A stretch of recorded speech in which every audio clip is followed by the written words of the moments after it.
श्री रुद्र संहिता 15वां अध्याय सृष्टि का वर्णन। नारद जी ने पूछा, हे पितामह, आपने बहुत सी ज्ञान बढ़ाने वाली उत्तम बातों को सुनाया। कृपया इसके अलावा और भी जो सृष्टि और उससे संबंधित लोगों के बारे में जानते हैं, हमें बताने की कृपा करें। ब्रह्मा जी बोले, मुनि, हमें आदेश देकर जब महादेव जी अंतर्ध्यान हो गए तो मैं उनकी आज्ञा का पालन करते हुए ध्यान मग्न होकर अपने कर्तव्य के विषय में सोचने लगा। उस समय भगवान श्री हरि विष्णु से प्राप्त ज्ञान प्राप्त कर मैंने सृष्टि की रचना करने का निश्चय किया। भगवान विष्णु मुझे आवश्यक उपदेश देकर वहाँ चले गए। भगवान शिव की कृपा से ब्रह्मांड के बाहर बैकुंठ धाम में जा पहुँचे, वहीं निवास करने लगे। सृष्टि की रचना करने के उद्देश्य से मैंने भगवान शिव और विष्णु का स्मरण करके जल को हाथ में लेकर ऊपर की ओर उछाला। इसे वहाँ एक अंड प्रकट हुआ जो 24 तत्वों का समूह कहा जाता है।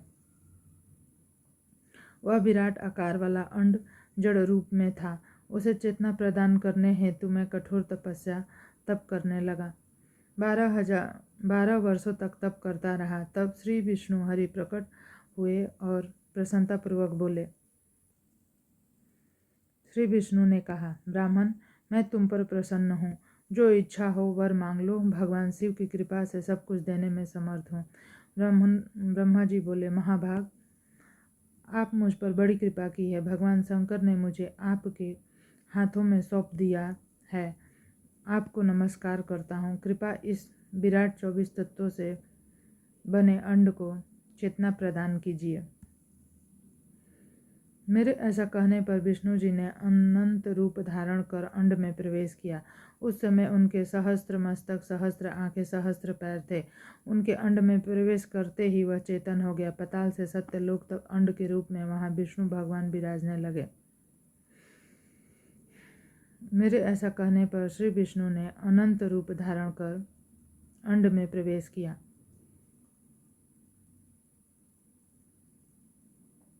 उस समय उनके सहस्त्र मस्तक, सहस्त्र आंखें, सहस्त्र पैर थे। उनके अंड में प्रवेश करते ही वह चेतन हो गया। पाताल से सत्यलोक तक अंड के रूप में वहां विष्णु भगवान विराजने लगे। अंड में विराजमान होने के कारण विष्णु जी बैराज पुरुष कहलाए।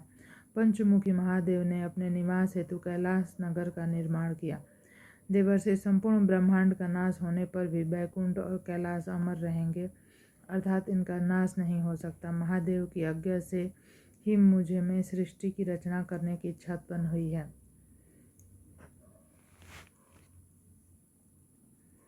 अनजाने में ही मुझसे तमोगुणी सृष्टि की उत्पत्ति हुई, जिसे अविद्यापचक कहते हैं। उसके पश्चात भगवान शिव की आज्ञा से स्वास्थ्य स्थावर संज्ञक वृक्ष, जिसे पहला सर्ग कहते हैं, का निर्माण हुआ, परंतु पुरुषार्थ का साधक नहीं था।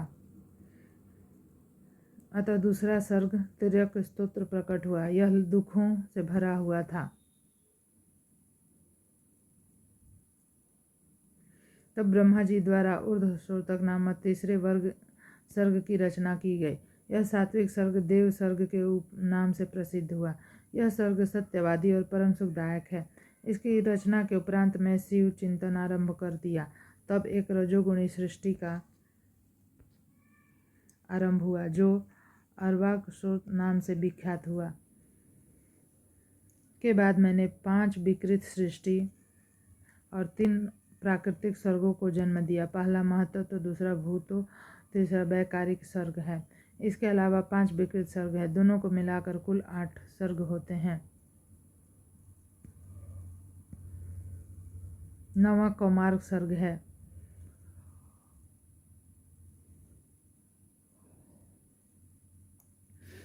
जिसे सनत सनंदन कुमारों की रचना हुई। सनत आदि मेरे 4 मानस पुत्र हैं, जो ब्रह्मा के समान हैं। वे महान व्रत का पालन करने वाले हैं। वे संसार से विमुख और ज्ञानी हैं। उनका मन शिव चिंतन में लगा रहता है। मुनि नारद मेरी आज्ञा पाकर भी उन्होंने सृष्टि के कार्य में मन नहीं लगाया। इससे मुझे क्रोध प्रवेश कर गया। सनत आदि मेरे 4 मानस पुत्र हैं, जो ब्रह्मा के समान हैं। वे महान व्रत का पालन करने वाले हैं। वे संसार से विमुख एवं ज्ञानी हैं। उनका मन शिव चिंतन में लगा रहता है। मुनि नारद, मेरी आज्ञा पाकर भी उन्होंने सृष्टि के कार्य में मन नहीं लगाया। तब मुझ में क्रोध प्रवेश कर गया। तब भगवान विष्णु ने मुझे समझाया कि भगवान शिव की तपस्या करने के लिए कहा। मेरी घोर तपस्या से मेरी भौहों और नाक के मध्य भाग से महेश्वर की 3 मूर्तियाँ प्रकट हुई, जो पूर्णेश, सर्वेश्वर, पूर्णाश, सर्वेश्वर एवं दया सागर थीं। भगवान शिव का अर्धनारीश्वर रूप प्रकट हुआ। जन्म मरण से रहित परम तेजस्वी सर्वज्ञ नीलकंठ साक्षात उमा बल्लभ भगवान महादेव के साक्षात दर्शन कर मैं धन्य हो गया। मैंने भक्ति भाव से उन्हें प्रणाम किया, उन्हें प्रसन्न करने के लिए उनकी स्तुति की। तब मैंने उनसे जीवों की रचना करने की प्रार्थना की। मेरी प्रार्थना स्वीकार करते हुए देवाधिदेव भगवान शिव ने रुद्र गणों की रचना की। तब मैंने उनसे पुनः कहा, देवेश्वर शिव शंकर, अब आप संसार की मोह माया में लिप्त ऐसे जीवों की रचना करें जो मनुष्य मृत्यु और जन्म के बंधन में बंधे हों। यह सुनकर महादेव जी हंसते हुए कहने लगे,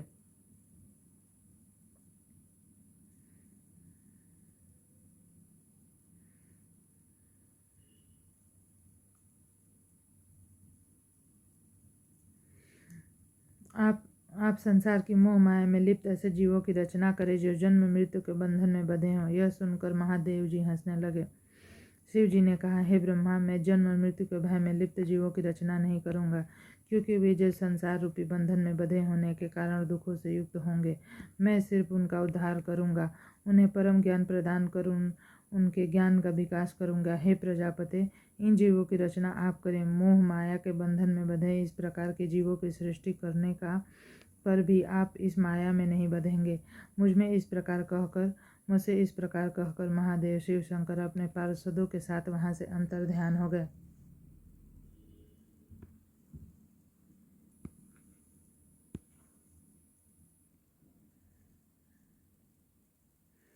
16वां अध्याय, सृष्टि की उत्पत्ति।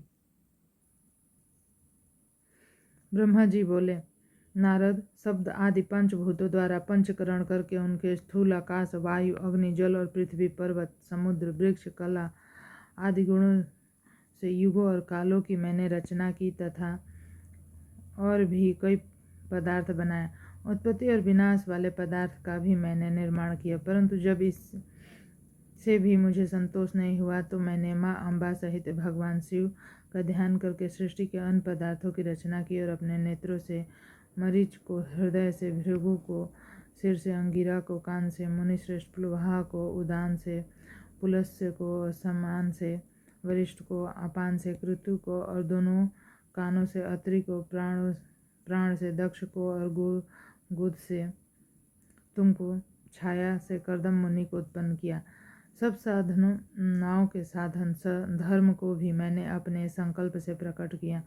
मुनि श्रेष्ठ, इस तरह साधकों की रचना करके महादेव जी की कृपा से मैंने अपने को कृतार्थ माना।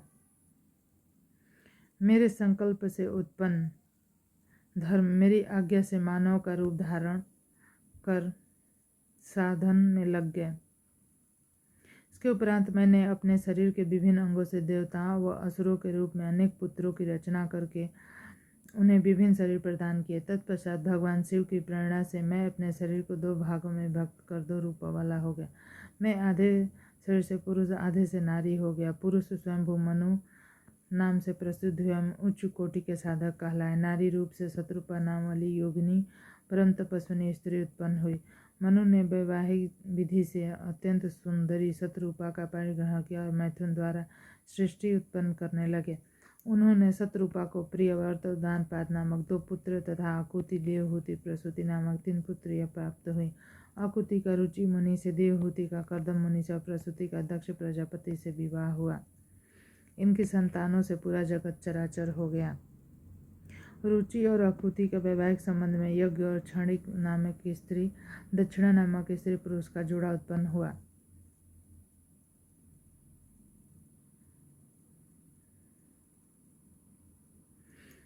यक्ष की दक्षिणा से 12 पुत्र हुए। मुनि कर्दम देवहूति से संबंध से बहुत सी पुत्रियां पैदा हुई। दक्ष और प्रसूति से 24 कन्याएं हुई।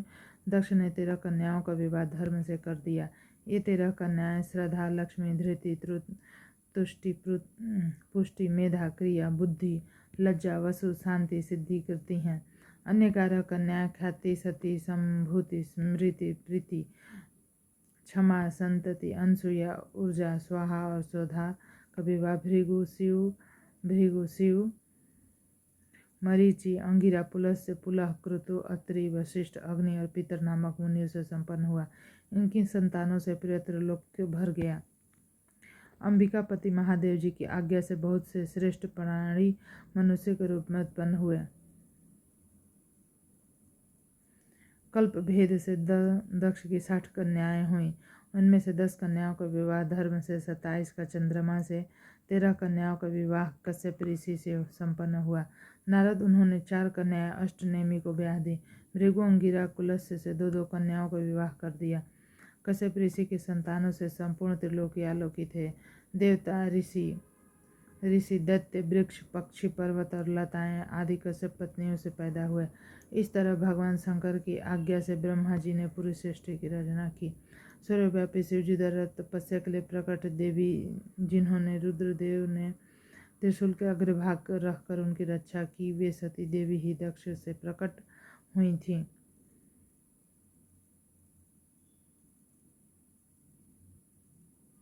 सर्वव्यापी शिव जी द्वारा तपस्या के लिए प्रकट देवी, जिन्हें रुद्रदेव ने त्रिशूल के अग्रभाग पर रखकर उनकी रक्षा की थी, कि उन्होंने भक्तों का उद्धार करने के लिए अनेक लीलाएं की। इस प्रकार देवी शिवा ही सती के रूप में भगवान शंकर की अर्धांगिनी बनी, परंतु अपने पिता के यज्ञ में अपने पति का अपमान होते देखकर उन्होंने यज्ञ की अग्नि में भस्म कर दिया। देवताओं की प्रार्थना पर ही वे माँ सती पार्वती के रूप में प्रकट हुई। कठिन तपस्या करके उन्होंने पुनः भगवान भोलेनाथ को प्राप्त किया। वे इस संसार में कालिका, चंडिका, भद्रा, चामुंडा, विजया, जया, जयंती, भद्रकाली, दुर्गा, भगवती, कामाख्या, कदम्बा, अम्बा, मृडानी और सर्वमंगला आदि अनेक नामों से पूजी जाती हैं। देवी के ये नाम भोग और मोक्ष को देने वाले हैं। मुनि नारद, इस प्रकार मैंने तुम्हें सृष्टि की उत्पत्ति की कथा सुनाई। पूरा ब्रह्मांड भगवान शिव की आज्ञा से मेरे द्वारा रचा गया। ब्रह्मा, विष्णु, रुद्र आदि 3 देवताओं उन्हें महादेव के अंश है। भगवान शिव निर्गुण और सद्गुण है। वे शिवलोक में शिवा के साथ निवास करते हैं।